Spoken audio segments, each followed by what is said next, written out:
This is Robbie McKenzie, Main Street Church of Christ. This is Youth Ministry 6.3, which is from Nehemiah 6:3. I am doing a great work, and I cannot come down. I have with me Jess Rainer. Jess co-authored the book, The Millenials, with his dad, Thom, and we're just going to talk about the book. And so I appreciate, Jess, thank you so much for being on, and I appreciate you agreeing to do this. Glad to be talking with you, Robbie. Great.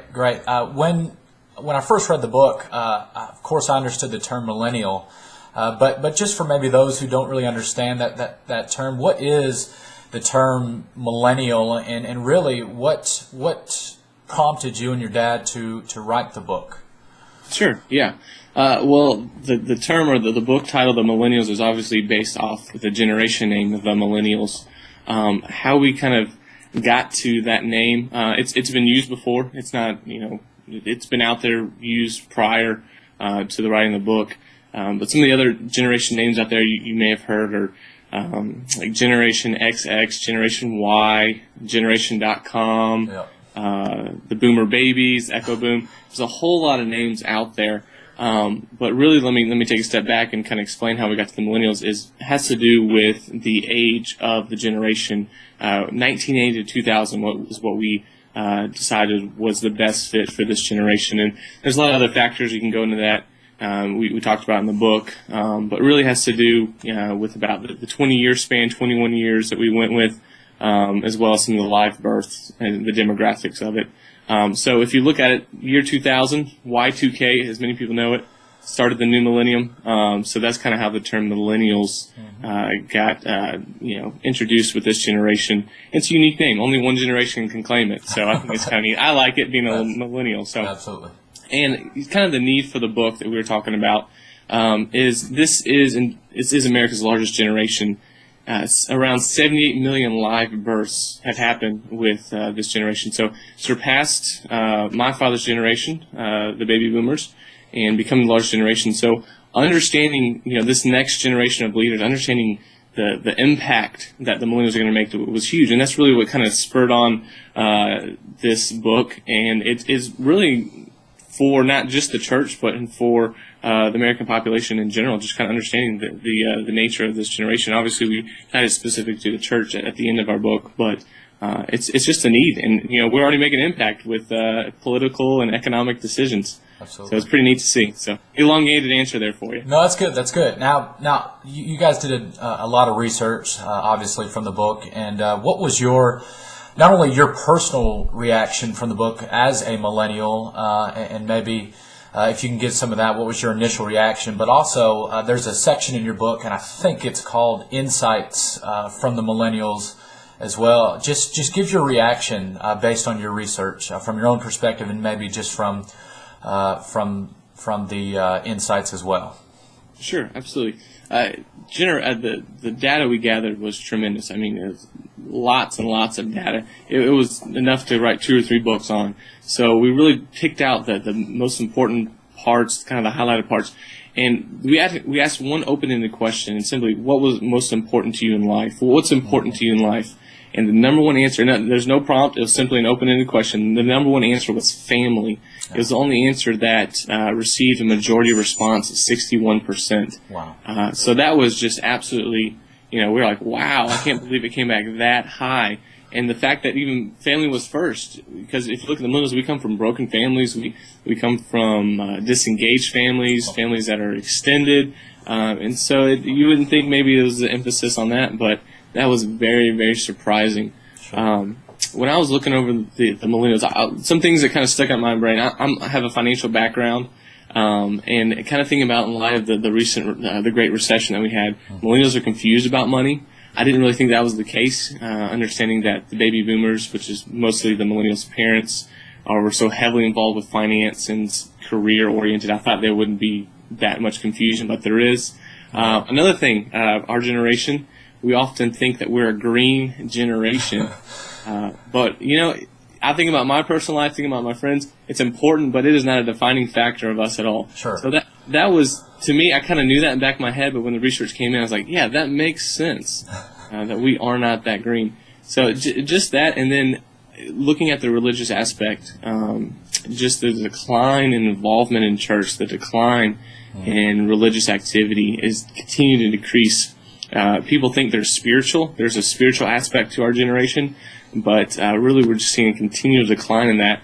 I think if I were to narrow down my specific beliefs, roughly about 6% of my generation believes that.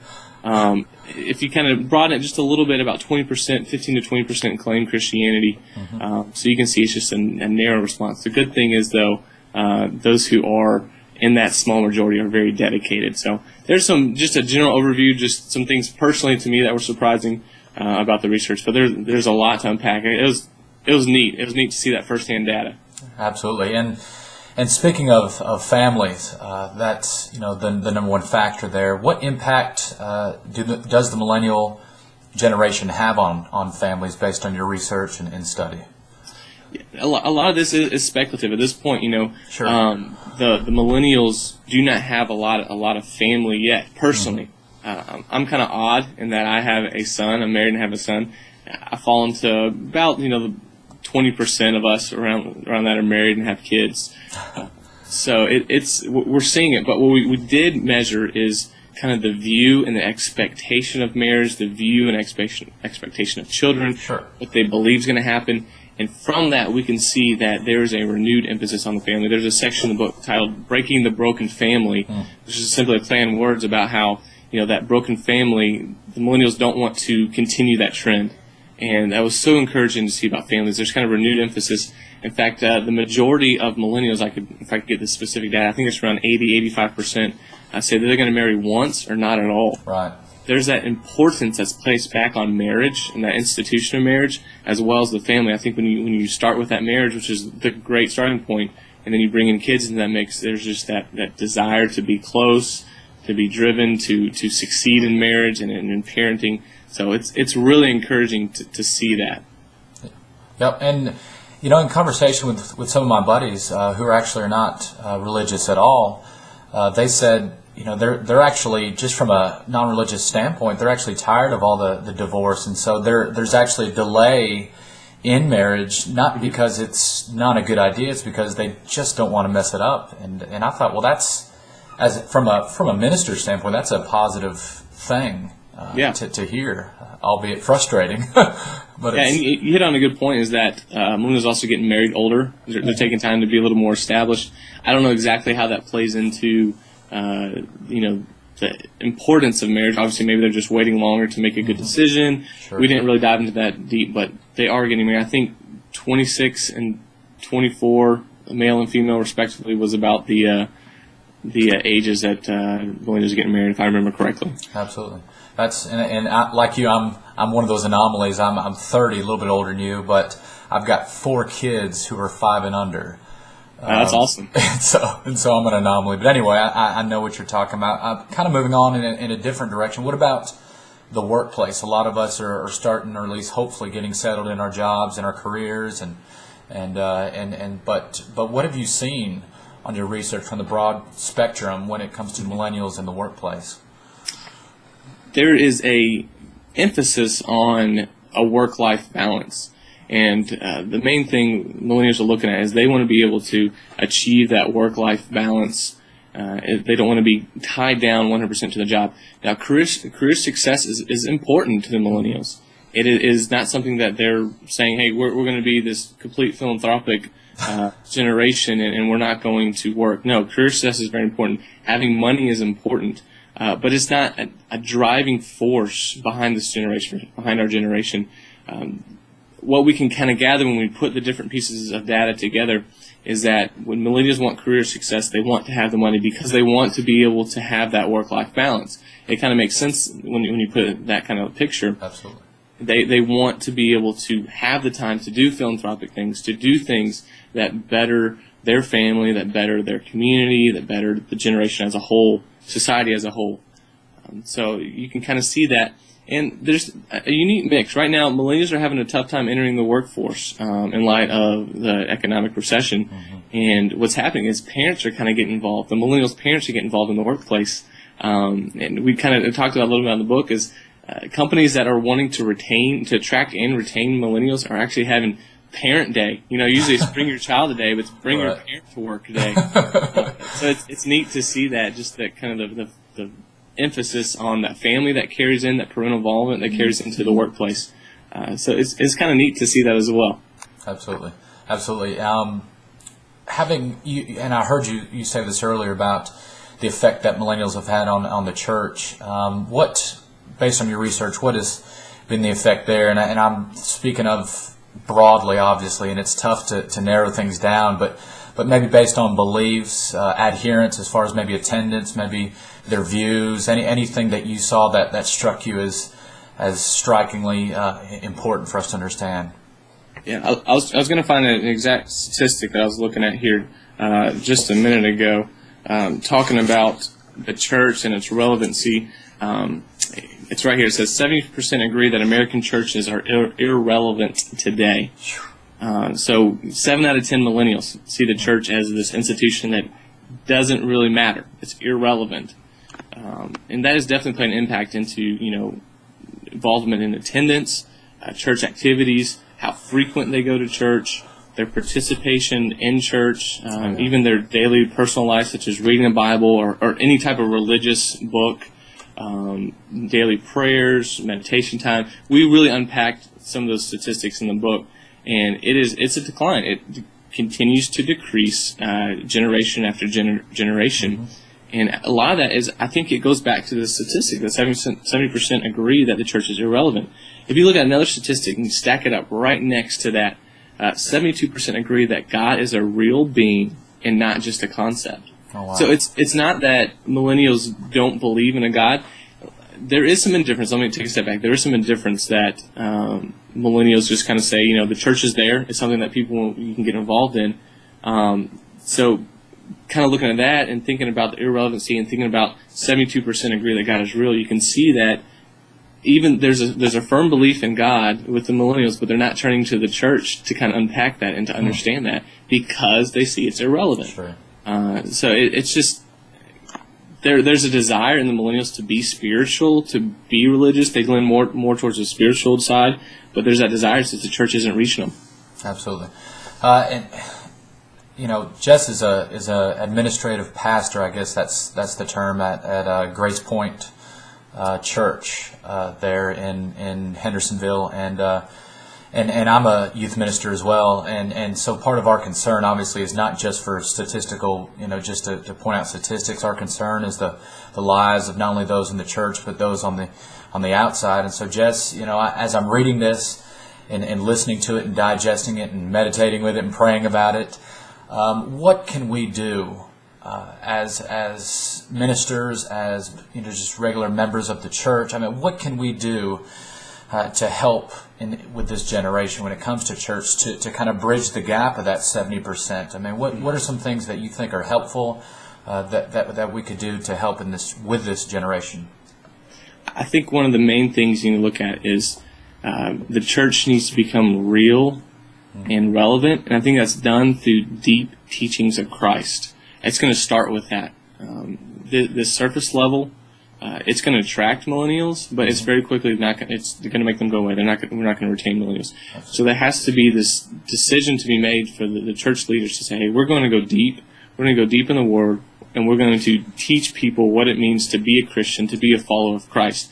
The millennials want to hold on to something. They want something bigger than themselves. They want to impact society and impact future generations, and they're looking for ways to do that. And like I said, they believe in a God as a real being, and so they're trying to find ways to do that. So you got to have that deep understanding, that deep teaching of Christ. In addition, you got to have a church that's outward focused. If the millennial looks at the budget and sees money pouring inward to the church, things that the church wants to do, that's going to really deter a millennial. They want to see that community involvement, not necessarily in their own community, but also in communities outside of their communities, neighboring communities, even into the world. There has to be this love for the nations in order to attract the millennials. In addition, the leadership plays a big impact on this. That the millennials need leaders who are going to be transparent, who are going to be open, honest, have humility, and just be that real, be that genuine leader that the millennials want. And it kind of all goes back to that, and is that we our generation has seen, political leaders, religious leaders, people who you just knew were not telling the truth and who didn't live up to what they said, and that's changing. That's changing drastically. At Grace Church, I've kind of taken on a little bit additional role as far as doing the outreach as well, and I'm doing some things. I'm trying to reach my generation. I started a Bible study that really we're going to start going deep, and I'm going to start really kind of attracting that younger generation, my generation. And so it's going to be neat to see as, I'm putting some of these things into practice a little bit. And I'm looking forward to kind of seeing, how the research lines up to the real world and that type of situation. So, we're trying to live out here at Grace Church. We're trying to live out the things of the data of the book that really correspond to real life situations. That's great. That's great. Last question, and I know, I guess this is is this your first, church job or? No, I actually worked at a local church in North Carolina as an assistant pastor. Okay, so. I thought that was the case. So good. This, and I ask this to everyone I interview. Say I'm just now starting my first ministry job. I'm out of seminary or out of college, whatever the case may be. I'm just starting out. What bit of advice would you give me, based on your, assistant pastorship over in North Carolina and now, full time? What advice would you give me? Well, my experience level is not near as great as some of those, great leaders that we have out there. Sure. But gosh, it goes back to being real. Mm-hmm. I think when I helped started a young adult ministry at the church I was with in North Carolina, and it was just getting to know these people and taking the time to really invest in their lives. And as a pastor and as a really large church, it's tough to do that with your whole congregation. But for those who are starting off, take time to invest in people's lives and really understand where they are. Sure. I think that's so important, and it goes back to that relevancy. You can't be relevant if you don't know what people are facing with on a daily basis. And that'll really tie back into the church, and it'll start, I think it'll create kind of an atmosphere of people really kind of going deep. So I think just having that openness and humility from the very beginning. I don't know it all, and so I'm continuing to learn. I'm continuing to be open and continue to listen as well. I think that's very important. That's great. Well, this has been Jess Rainer, another lesson from Youth Ministry 6.3. Thank you so much, Jess. Hang on a little bit. I appreciate you so much, and hope God continues to bless you and your ministry there in Hendersonville. Thank you for listening.